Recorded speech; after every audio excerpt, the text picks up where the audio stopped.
I've been in finance and business development for most of my career. And several years ago, I invested in a medical technology company that facilitated the diagnosis and treatment of sleep apnea. Initially, when I started to look at this company and what they were offering, I didn't really know much about sleep apnea. And so as I started to dig into the research, I started to realize that I had some of the signs and symptoms of sleep apnea. I was getting ready for a triathlon. I was in arguably the best shape of my life. And so I was certain that I probably didn't have sleep apnea. I thought it was for older people that were out of shape, and really didn't correlate that it could be something for such a broad spectrum of the population. I decided that I would get a sleep test. I was shocked when they called me with the results. I'd stopped breathing 33 times an hour in my sleep. And what was more important than that is that my heart rate got to 122 beats per minute. My heart rate was just getting up so high because I was not breathing.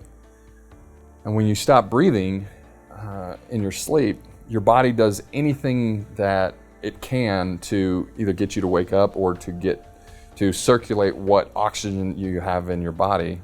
So I come to this realization that I've got sleep apnea, and I go to my doctor and talk to him about it. Of course, the immediate response was, we need to get you on a CPAP. So I went and I got fitted for one of these devices that is basically like a vacuum on your face.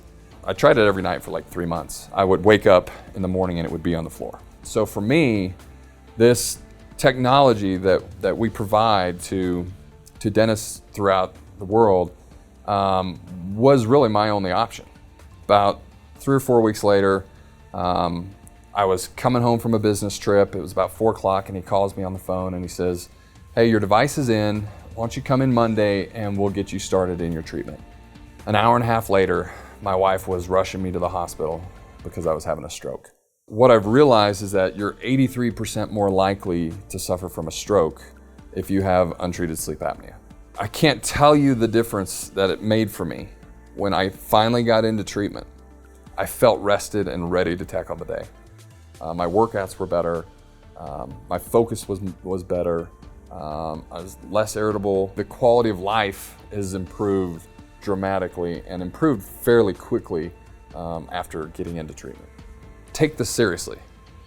I don't want you to have the same thing happen to you that happened to me, or even worse. I no longer have the worry of what's going to happen in the middle of the night. So for me, I just want to make sure this story gets out, because I want to make sure that patients like you don't experience the same traumatic event that I went through. Reach out, register for an event, learn more about what we're doing, talk to your provider, whatever you need to do to begin the journey to better health.